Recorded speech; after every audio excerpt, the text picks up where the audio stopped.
I'm here today with Sandy Reeder, and she is an executive function coach and a life coach. And I have known her for a number of years now. But I'm really excited to talk to you today and have my audience learn more about what you do because it's very special. So thank you, Sandy, for joining me today.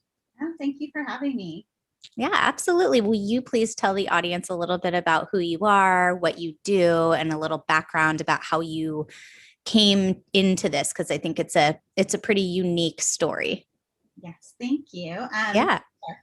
Sure. As you said, I'm a life coach who specializes in executive functioning.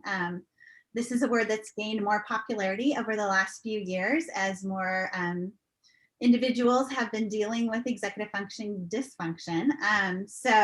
I actually am a parent of a child who was on an IEP for most of his years.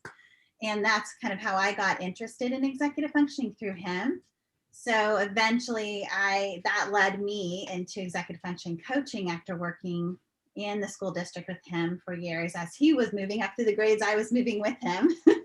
And Yeah. more and more and more about special education, ADHD, autism, kids with mental challenges as well. So it gave me a really good view of how the school districts are able to support that. And we felt as a family that sometimes there wasn't enough support. So that kind of got me very interested in how could I provide that support. Yeah.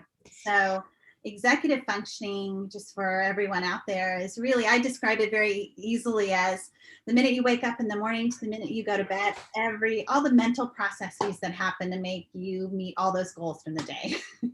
And Yeah. sometimes those happen, sometimes they don't. And so there are a lot of kids out there that are struggling and they don't have necessarily the supports during the school day that they need. And so an executive functioning coach can come along and help with things like time management, organization, study strategies. So really it was my son that led me to this career. And I absolutely love it. And I love being able to support students and families. Yeah. As somebody who myself has worked in the public schools for so long, I and in private practice for so long, that executive function is really the thing that's the hardest to identify, and also then the thing that's most difficult, I think, to support, because it's you really have to observe, study, and talk with a student and their family to understand where their difficulties are in and what executive skills are underdeveloped. And it could come off like the student is lazy, they're just disorganized, they don't care, they're just unmotivated, and the reality could be a lot different, so there are, of course, lazy and unmotivated kids, but there are also kids who are lazy and seem lazy and unmotivated because they're struggling with these significant executive function challenges. So though they may be very bright or have a lot of really strong skills, their ability to, I explain it as like the ability to execute, the ability to produce, the ability to do what you need to do when someone else tells you to do it. Not necessarily when you want to, because when you want to, you can do it. But if someone else wants you to do something, or a teacher tells you you have to get this done, or you'd rather be doing something that's more interesting, that's when executive function challenges really show up. Most definitely. And they are really misunderstood. I do hear a lot of things from parents about my child just can't get his homework done. My child looks and stares out the window. We have battles every night over homework. He's so smart. When he wants to look at his video games and play for 3 hours, he's on it. When it comes to organizing his homework and getting it done, it's a different story. So Yeah. it definitely is really misunderstood.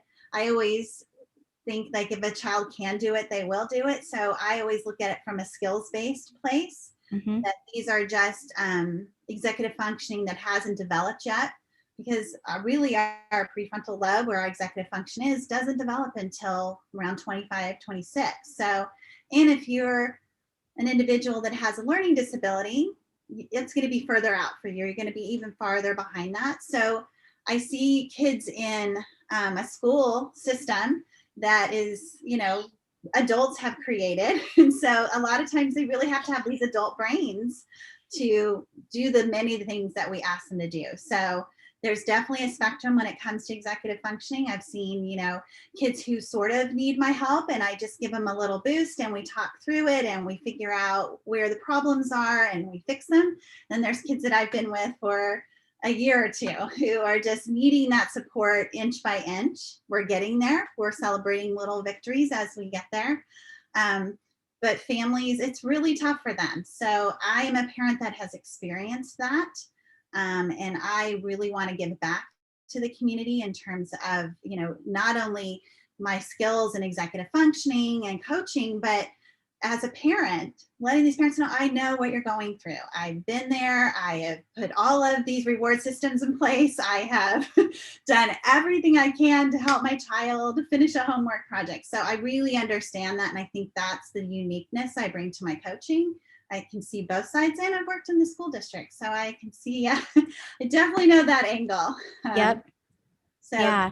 I really do enjoy the families I work with. And so do you work with the family also? Do you do coaching with the parents too? I do try to incorporate the parents. Coaching is designed to work, with your client. So my client would be my student, but I always like to do check-ins with the family because I really think they're such an important support system for my client. Mm-hmm. And so what I find is kids and parents, we don't get on the same page sometimes. And so just having that time once a month to check in and, helping parents set good expectations. I learned, I was on the behavior team at the school district, and we always talked about how you need to be really specific. And it's so funny how parents are like, I just want them to do better. Right. And I'll say, okay, so let's really define what better looks like. And so getting on the same page about it, I think really reduces the tension and stress in the family. And then we can have really solid goals we can work on together and things we know, markers we're going to start hitting. So yeah, I absolutely think having families involved is important. Although my coaching, my client is my student that comes around, but I think they have to have that support. Yeah. Well, I can imagine that this year during distance learning, it's been probably different than you had seen in your practice previously. So what are kind of the key things that you've been noticing, and what has you kind of most concerned about your population with distance learning? Yeah, it's almost like I say it's the executive functioning perfect storm right now. We think it's going to be easier just to be on a computer and, that we're not going to be in a classroom. We don't have to deal with all the other things that happen, but it's actually been much harder for a lot of my clients. And the main reason is that when you're at school, you really do have a lot of cues and prompts that help you get through the day, right? So whether it's you're sitting in the classroom and a peer asks you if you did your homework and you're like, oh yeah, my homework, and you pull it out. Or a teacher reminds you of something, or you bump into some students at lunchtime and you talk about something, an assignment you're working on. This is just not happening in the bedrooms of students around in distance learning right now. So I'm feeling like not only are they not getting what we kind of call incidental peer pressure, that it's a positive thing for kids, they also are feeling very isolated. So that is also very demotivating. So my biggest concern is motivation right now for kids. I'm seeing a real slump in that. So, one thing I'm asking parents to do is can we find an alternative space for kids to have school online? Not all day, but can they kind of go back and forth maybe between their bedrooms and coming out, just so that they are interacting. They do have that proximity of people walking around. It's a little bit of accountability. Even sitting down with your child when they're doing homework, right? You're like maybe paying your bills or you're checking your email. Just having someone there is really, really helpful to kind of just get kids more motivated. they're in their room, they just, they're not motivated to turn in work. A lot of times Yeah. always focusing on class, and this is no one's fault right now. This is just what is happening, and I know we're all anxious to all get back to school, but that is one thing I'm most concerned about, is just that lack of structure. Mm-hmm. Yeah, I mean, it's kids that I've been working with, sometimes they're doing their work in their bed, or like they log on to class they wake up and 5 minutes later they're in class, but they don't have to turn their camera on. So they're just in bed in their class, and that there's no separation between their life and their job, which is school, right? And there's also, it's very hard to things are not physical also. So at school you have those physical things you're turning in. It's very easy to get lost in tabs, to forget because you have to check something that's electronic, which means you actually have to go to it. A student that I work with in coaching, we were talking the other day, and she'd forgotten to do something that we had discussed that she was going to do. And I said, well, how do you remind yourself that you have to do things? And she said, well, if I think of something, I go into my notes, I put it in my notes, and then I take a screenshot of it and it saves to my camera roll, because I'm often sending pictures to my friends. And so when I go into my pictures, I'll see that text. Like, so that's a lot of different steps you have to do just to get to what you're supposed to remind yourself, right? So how can we make that a little easier? Because I mean, it's hard for all of us. I mean, I was doing my work at home at the dining room table for a couple of months at the beginning of this. And then I thought, you know what, I'm going to just move to this little corner of the living room, because I've got to have some separation between where I do my work and where I do my life, and even just these little things can help us help our kids structure things a little bit better. Because everything that you brought up is such a good point. It's very, very challenging for us, even if we don't have executive function challenges. Yeah, and I love how you bring on the online piece, bringing that up, because I have had a struggle with so many of my clients who, I'll say, they don't understand why so many things are missing. So we'll literally start going through the portal together, and literally one time it was just I forgot to push the submit button. Right. Another time was, oh, I didn't upload it on the right platform, or oh, that test I got a low score because my internet went out in the middle. So these are things that don't happen in normal, when we're back in the classroom. So right. That's why I say it's like a perfect storm. It is really taxing the executive functioning right now, just to be organized around those small things, not to mention trying to find out more information about an assignment you need to do. Maybe you were listening in class, maybe you weren't. Parents don't always know how to support that. I wasn't there in class with you. So I feel like, yeah, they're really, really struggling. And so any type of facilitation, any kind of support parents can provide right now, I know it feels like a lot. And we're asking a lot of everybody right now. But even just a quick, what I would call a more non-judgmental, if possible, check-in. Emotions can be really high around school, especially parents. We worry a lot, especially when we see low grades, or we kind of, don't know what to do about that. So just even a check-in, let's look at that portal together. Let's see what you have going on. Let's write it down. Mm-hmm. So many kids, I love when the minute I bring up, let's get a planner, the face on my clients is hilarious. They're like, no, we don't use those. And we're like, well, maybe you should. I mean, let's talk about a planner and sticky notes, because then exactly. It's like I tried to use a notebook, but then there's no format to the notebook, right? So like, who knows what I put in the pages before, but a planner has dates. So it has a structure. And if you have a Post-it, it sits right in front of you.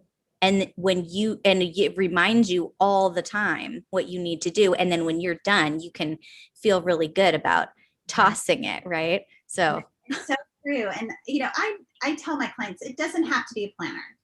It could be a list. It could be something we create on Excel together. So you need some sort of planning tool. That's what I Yeah. tell them. And so I really try to meet my clients where they're at. We look at systems that, are going to appeal to them, that they're going to use. I mean, there's so many times the reason we give them planners and they put them in, in their room in the corner, right? Because sometimes they don't even know how to use them. So yeah, so right now I think parents, just if they can, whatever time they have, just even sit down and look and make a list with their kids. I have a lot of clients coming in that are really far behind, and it's very stressful for the whole family. So, I always like to call this triage mode, because our first inclination is get all the late work done first. Right. This can be really overwhelming, especially if a kid has lots of zeros or lots of things missing. What I like to do is just sit down and write a list of that, and then let's like chip away at that, but try to kind of stay current with the work that's coming in. Yeah. That is definitely something parents can help with. Not demanding necessarily that all has to get done at once, but let's do 1 or 2 a night, 1 or 2 a week, whatever we can until we get eventually caught up. Yeah. But there's a lot of stress on families and kids right Yeah. And a lot of times when people come for coaching, they're in crisis mode. You're in triage mode, right? But coaching is really, it's not about that but that's usually where you start, right? And then after a bit of time, because parents are always asking like, well, how long is this going to take? I'm like, well, now. first we have to get up to like neutral, right? And then we have to, then we have to go from there. So it might take an inconveniently long time, but Yes, I try to tell parents that it does take some time to develop these skills, and everybody's in a different place with them. But you're right. Sometimes we do start off in triage mode, and that is the most urgent thing for families at that moment. So we start there. I start wherever my client needs me to start with them, and then we kind of weave in these new strategies as we're going along. Like we might say, like, gosh, God, we just made this great long list. How can we keep track of this in the future? Right. That's how we start to like incorporate those tools. So Yeah. I love the coaching part. I love being able to, engage my client, empower them to come up with their own answers, their own solutions. It's very important to me. That buy-in is huge. So once I can kind of get to that point, then we can start trial and erroring. Like, oh, let's try this for a week. How did that work? This was your idea. Oh, it's working. Great. Let's keep going. Right. And then, along the way, if we hit obstacles, then we talk those through. We talk about how do we approach an obstacle? How do we problem solve that? And problem solving is huge for executive functioning. It's one of the hardest things. I can't tell you how many kids, they don't want to talk to their teachers. It's just tough, right? And parents don't understand this. I don't know why they just ask for help. They actually don't know how to do that. Right. That is executive functioning, like going and asking questions and being prepared to answer when something comes back at you. What am I going to say? Or can I even pinpoint the problem? Yeah. So all of that, is going into a student's day and trying to just navigate everything that's happening. Yeah. I think that I love what you just said about just talking about what you're doing as you're doing it, because that is coaching, right? So students who have executive function deficits don't have that inner voice that's telling them how to get through the steps. And so the more you can describe the steps to what you're doing, you're like modeling for them the process that you're going through so that they can start to have that internal dialogue themselves. And that's kind of the guidance that I give to educators, like to teachers who have kids who have executive functioning issues in their class, or they're not sure why this kid didn't turn that in, or, why can't he just understand this project? It's written right there. Well, sometimes kids will need you to talk through the steps of what you would do as you were looking at this assignment, So tell me, like who comes to see you and when, and what's really the difference between what you would do as a coach versus maybe what a tutor would do or an educational specialist would do? Right. So So parents generally reach out to me when they are struggling with kind of what I would consider more macro level issues, right? So not necessarily they don't know math facts or they're struggling with a paper like to writing or reading. Right. They're going to come to me when they see their child not able to manage their time. They see papers all over the place. They see them not doing their homework. They're really looking at all the kind of the systems that go into getting all of these tasks accomplished. That's when they will reach out to me. A lot of times parents are kind of, they're right at the edge there. they have tried to help. Oh, so many parents, and I am one of them. I have put so many things in place for my own son that just didn't work because it was the two of us doing it together. But they're trying it, so they come to me, and it's just I can be more of a neutral person in their child's life. Right. I laugh every time. I have an executive functioning coach for my son, even though that's what I do. And it was about, I'm telling him something for 3 years, use a planner. And the minute the coach says it, he's like, that's a great idea. Yep. I think to myself, what? Yep.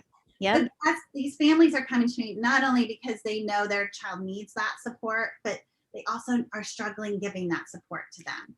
Yeah, and it takes that stress off of the parent-child relationship to have somebody else who can work on those things with your kid, sometimes it really helps save that family dynamic. I know that I know that's true with the kids I work with. Most definitely. And so that's where they come to me and we begin to work together and support, my client, their child, but also the family and reduce that stress.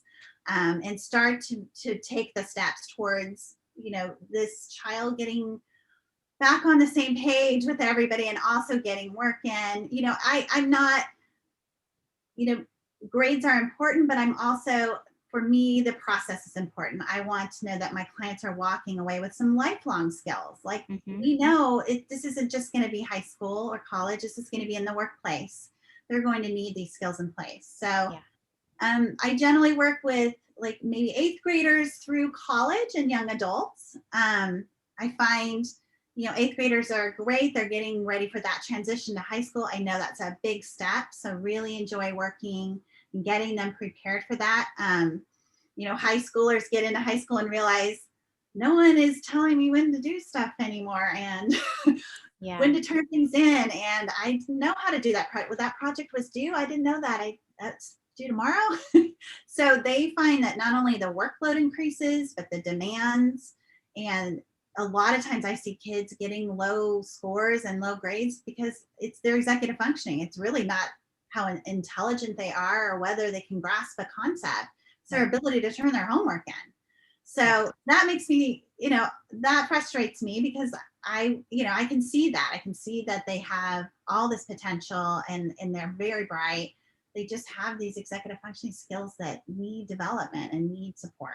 And that's like one of the hardest things for kids who have executive function challenges is that they know they're better than what they're able to produce on their own. And it makes them feel bad about themselves, It does. Their self-esteem. And so we talk about that stuff as well. The coaching is so great to really talk about how are you feeling? What is feeling frustrating about where you're at and how do we work on that piece as well? So it's not always just about introducing a tool. It's about thinking about, what's important to them. What is a core value? How do we build on strengths? We look at everything when we're together. Having some dog barking going on in here. I was like, oh, they're about to bark. Okay. So I am interested in, because part of what I really like families to be able to hear from guests on the show is like when they call, do they get you? What happens? Because the hardest part sometimes is just that first step of reaching out. And so when they call, when they email, what happens? Yeah, they're going to talk to me.